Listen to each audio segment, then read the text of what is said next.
Wow, okay. You've sent us down a rabbit hole of AI with these articles and notes, and color me fascinated. Spatial intelligence seems to be the next big thing. Yeah. Let's dive in. Okay. It feels like everyone's talking about it, Yeah. especially Fei Li. It's definitely a hot topic, and for good reason. Fei Li, for those unfamiliar, is considered by many to be the godmother of AI. Oh, wow. Her work on the ImageNet dataset was groundbreaking for computer vision.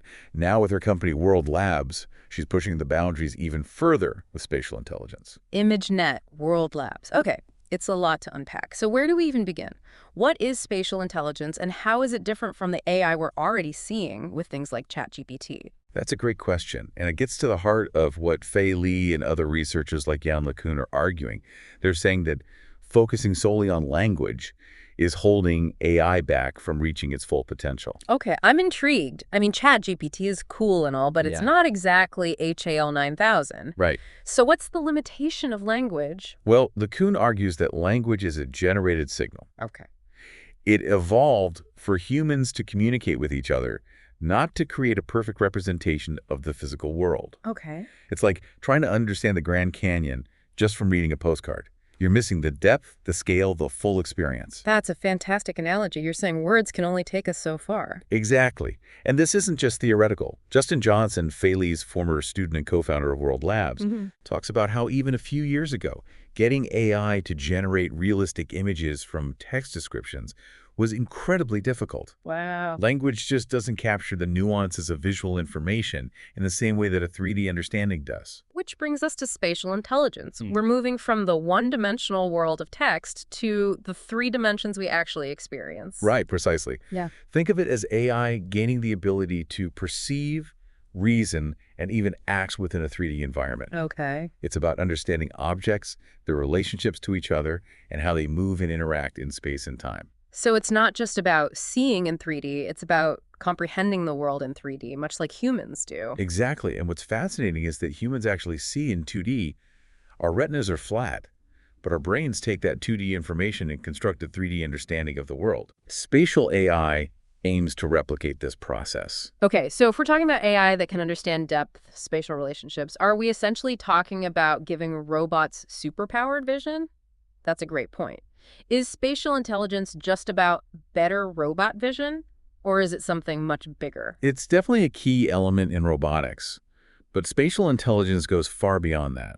It's about fundamentally changing how AI interacts with and understands the world. Okay. Think about it this way. Right now, even the most advanced robots are still mostly limited to controlled environments. They struggle with the unpredictability of the real world. Because they're relying on pre-programmed instructions, not truly understanding the space they're in. Precisely. But with spatial intelligence, robots could navigate complex environments, adapt to changes on the fly, and even collaborate with humans in much more intuitive ways. Imagine a future where robots work alongside construction workers, understanding the blueprints in 3D, and adapting to changes in the design or environment in real time. Okay, I'm starting to see how this could be a game changer, not just for robotics, but for all sorts of fields. What about augmented reality? I feel like those AR glasses everyone keeps talking about would need a serious dose of spatial intelligence to be truly useful. Absolutely. In fact, augmented reality is probably where the impact of spatial AI will be felt most profoundly and soonest. Right now, AR is mostly about overlaying digital information onto the real world. Think those restaurant review apps that pop up on your phone's camera feed. Right, but it's pretty basic and a little clunky, to be honest. Exactly.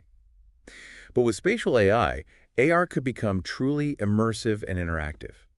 Imagine putting on a pair of glasses and not just seeing digital information layered on top of your world, but actually being able to manipulate it. You could resize virtual objects, move them around your space, even collaborate with others on a 3D design project, all in real time. It's like stepping straight into a sci-fi movie, but we're not just talking about cooler AR games here, right? What about real-world applications? The possibilities are practically endless. Surgeons could use AR overlays during surgery, architects could manipulate virtual building models on-site, and educators could create immersive learning experiences that bring history or science to life. Okay, all of that sounds incredible, but I have to admit, I can't help but think about the potential downsides. I mean, if AI can generate and understand 3D spaces so well, what's stopping it from creating hyper-realistic virtual worlds that are indistinguishable from reality? That's a question a lot of people are asking, and it's one of the reasons Fei Li emphasizes the importance of ethical considerations in developing spatial AI. Because we could be talking about a future where the line between the real and the virtual becomes increasingly blurred. Exactly. And that raises all sorts of questions about how we'll live, work, and even define reality itself. It's both exciting and a little unnerving. No kidding. I mean, on the one hand, imagine the possibilities of education, entertainment, even therapy could be revolutionized. But on the other hand, are we ready for a world where our very sense of reality is up for grabs? That's kind of a heavy thought. It's almost like we're talking about a new kind of evolution. If AI can create these immersive, hyper-realistic worlds, will we even want to engage with the real one? It's a bit of a mind-bending thought. It certainly challenges our assumptions about what it means to be human, doesn't it? We're used to thinking of the physical world as something separate from the digital, but spatial AI could completely shatter that barrier. And if that happens, what becomes of our sense of self, our relationships, our understanding of the world around us? Those are questions we'll have to grapple with as spatial AI continues to evolve. But I think it's also important to remember that technology itself is neutral. It's how we choose to use it that will ultimately determine its impact. You're right. It's easy to get caught up in the what-ifs, both positive and negative. So if we zoom out a bit, what would you say is the most significant takeaway from all of this?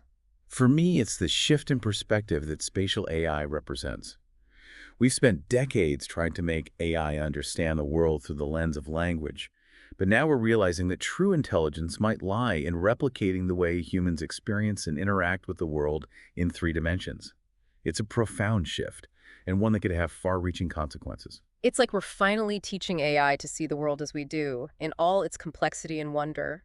It's both exciting and a little daunting to think about where that might lead us. Indeed. And that sense of wonder, that curiosity about the unknown, is something I hope we never lose sight of, no matter how advanced our technology becomes. Well said.